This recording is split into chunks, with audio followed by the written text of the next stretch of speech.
بسم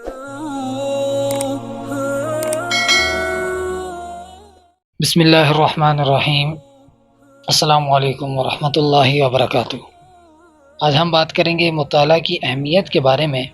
مطالعہ کیوں اور کیسے کرنا چاہیے اور اس کا مقصد کیا ہونا چاہیے۔ یہ ویڈیو 2 یا 3 اقساط پر مشتمل ہوگی، ویڈیو آخر تک ضرور دیکھیے گا۔ انشاءاللہ یہ ویڈیو آپ کی زندگی میں انقلاب برپا کر دے گی۔ علم رب ذوالجلال کی عطا کردہ ایک عظیم نعمت ہے۔ علم ہی کے ذریعے انسان دنیا و آخرت کی فوز و فلاح حاصل کر سکتا ہے۔ علم کو نہ تو دولت و طاقت کے بل بوتے پر حاصل کیا جا سکتا ہے اور نہ وجاہت اور اقتدار کے ذریعے۔ صرف تمناؤں اور آرزوؤں کے ذریعے بھی حصول علم ممکن نہیں ہے۔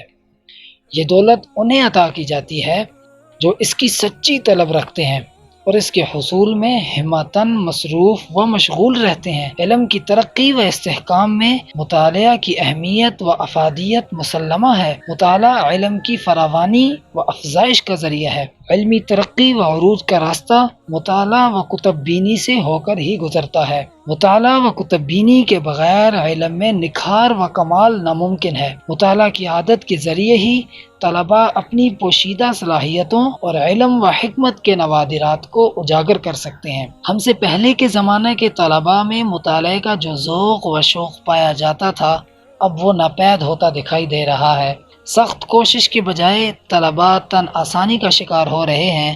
ہمارے اسلاف جو راہ علم میں تکالیف برداشت کرنے میں مشہور تھے، آج ہمارے طلباء سخت کوشش کے بجائے تن آسانی کو اپنائے ہوئے ہیں۔ سخت کوشش اور مطالعے کی کمی کے باعث ہمارے طلباء زندگی کے بلند مقاصد سے ناواقف ہیں۔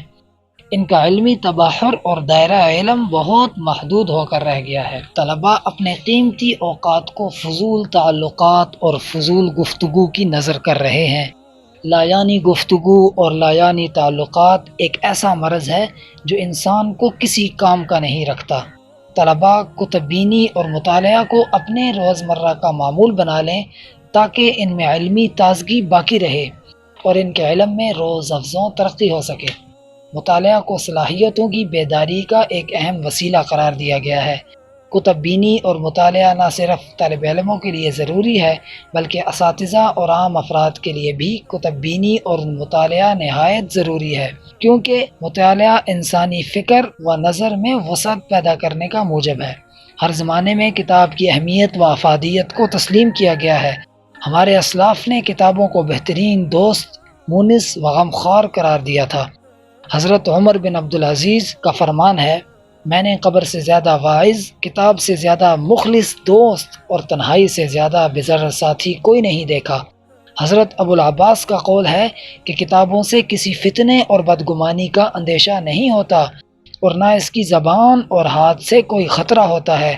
فارسی کا ایک معروف قول ہے کہ ہم نشینی بعض کتاب مخواہ کے مصاحب بودگاہ و بیگاہ۔ کتاب سے بہتر کوئی ہم نشین تلاش کرنا فضول ہے، یہ ہر موقع پر ہی ساتھی اور رفیق ہے۔ سکندر نے اپنے کتب خانے کو روحانی معالجہ کا نام دے رکھا تھا۔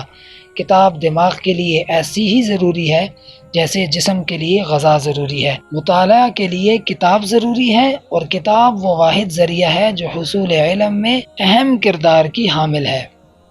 تو اب تک کے لیے اتنا ہی۔